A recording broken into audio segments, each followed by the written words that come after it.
These questions reflect some of the most common struggles we face as a society.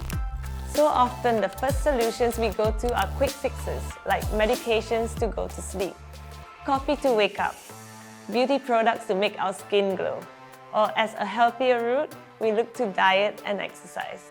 While these things help, we often overlook the one thing that can help solve all these issues, cost nothing, and take the least amount of effort. Sleep. Hi, I'm Nicole David, and today we're diving into something I'm really excited about. I am so glad we're talking about sleep, because it's one of the things that's always in the background. But today, we're bringing it front and center. During my career as a squash player and pro athlete, there was a lot I learned about the benefits of sleep to keep me in shape, mentally and physically, and to make sure I deliver my best performance on court. But even now, I've transitioned to a non-athlete lifestyle of running my foundation and coaching the kids. I need even more energy to get through the day, and everything sleep-related still applies. I struggle with issues just like anyone else. With AIA Voices, we're answering the questions that bother you most. So I'm going to talk to a few experts to help me dig deeper and learn a bit more about sleep and why it's so important. Let's go.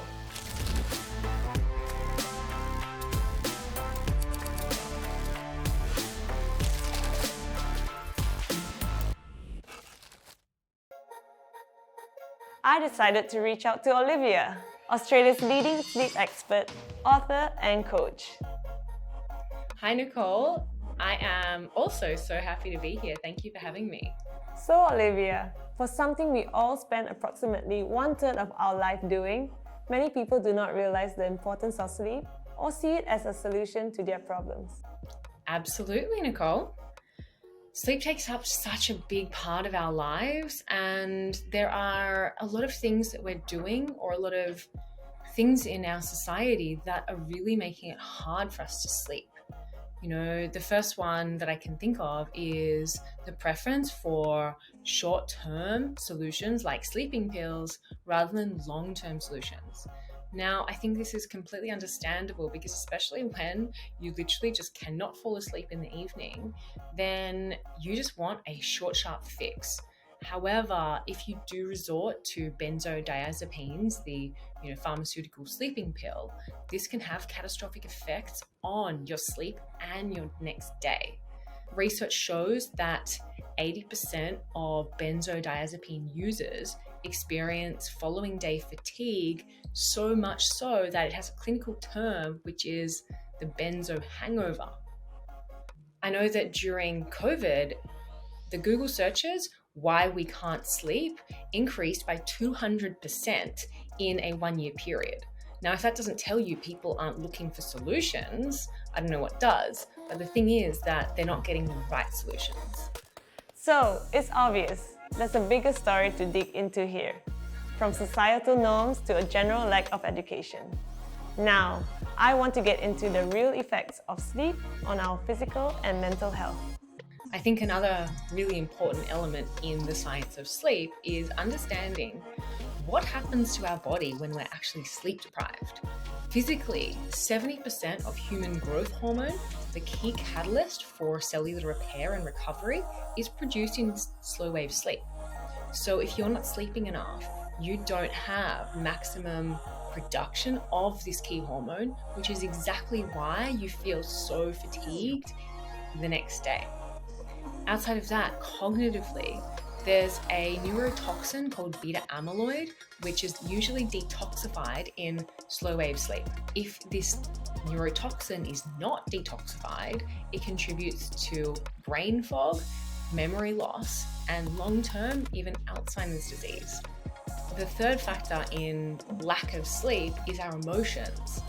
There was a study that found that stress hormone cortisol increases by 37% after 1 night of lack of sleep. As a result, you will feel anxious, wired, unable to switch off. But what about the impact on our mental health? We all know sleep is physical, but I don't think mental wellness is an area most people think about. And I've got just the person for that. Joining us from Singapore, Asher Low is the founder of a non-profit providing mental health treatment to youth and has an extensive background in social work for mental health. Asher, thanks for doing this. Hey Nicol, thanks for having me. So sleep and mental health really go hand in hand, and more than what most people think. So the reality is that sleep issues affect between 50% to 80% of people receiving mental health treatment. With some studies also showing that people with insomnia, being at a high risk of developing like major depressive disorder and some other mental health issues as well.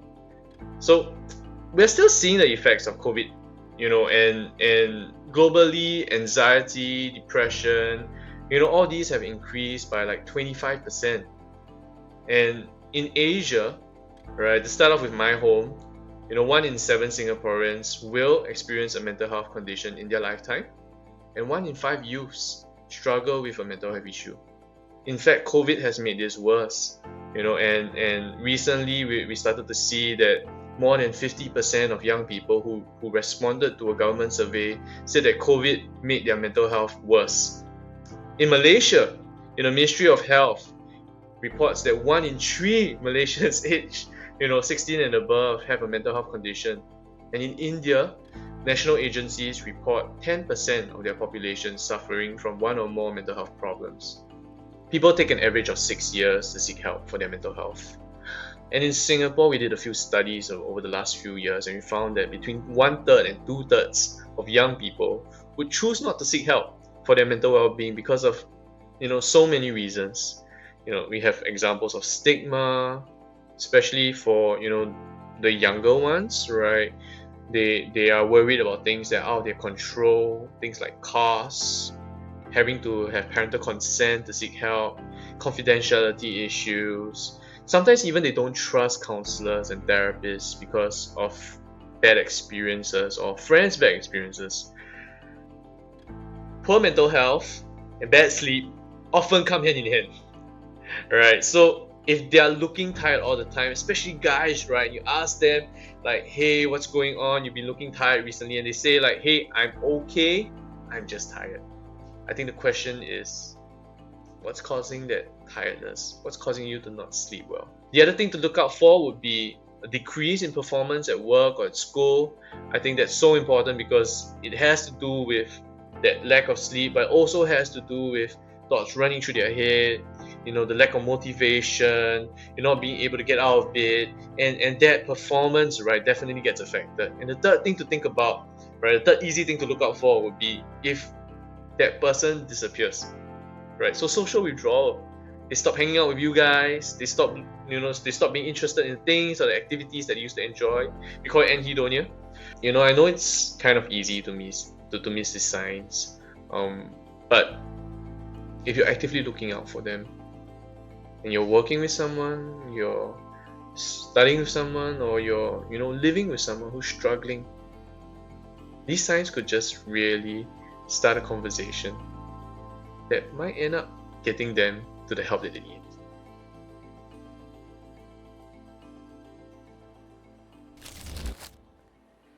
So, all this great information brings us to a very important question. Why aren't people getting enough sleep when it clearly has benefits and plays such a critical role in our lives?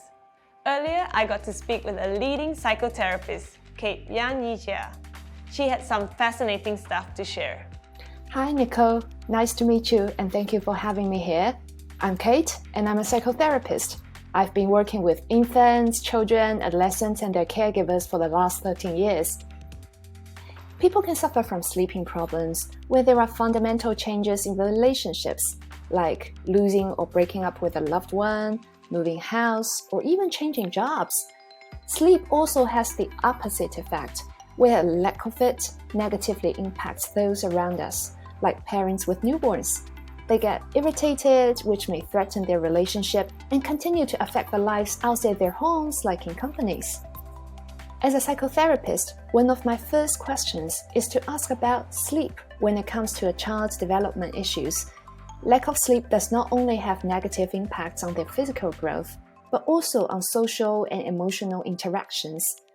They will find it more difficult to achieve self-regulation, which is the capability to calm themselves down when they have negative emotions. We see shorter attention spans, their executive function may be deprived, and that makes children not being able to even finish their homework. And their impulse control function will be decreased.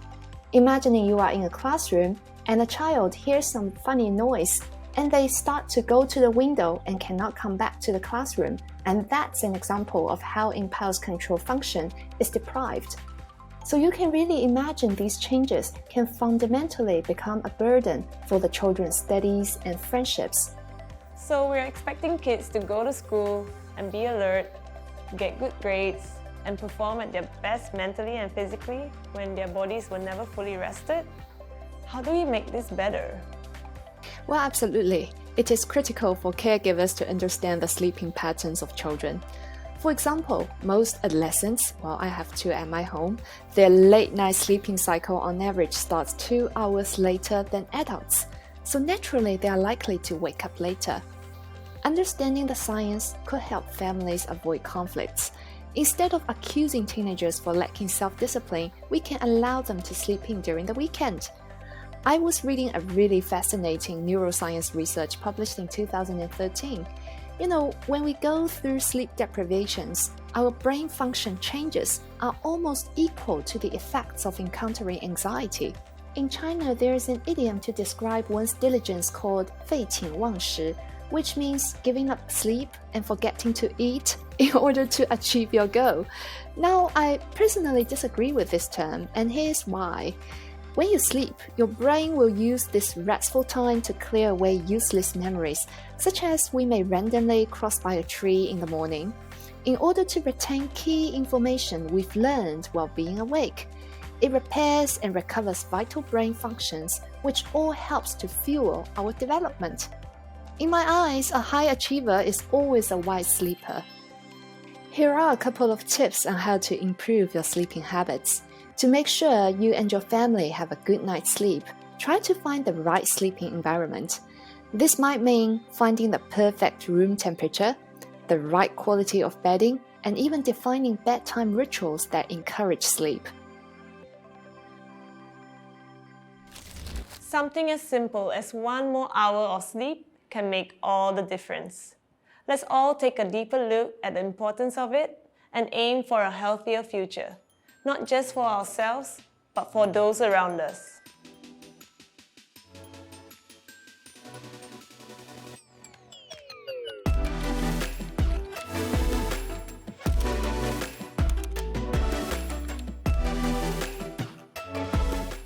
As part of AIA Voices, we're reaching out to you to help us tackle the issues you want to learn more about.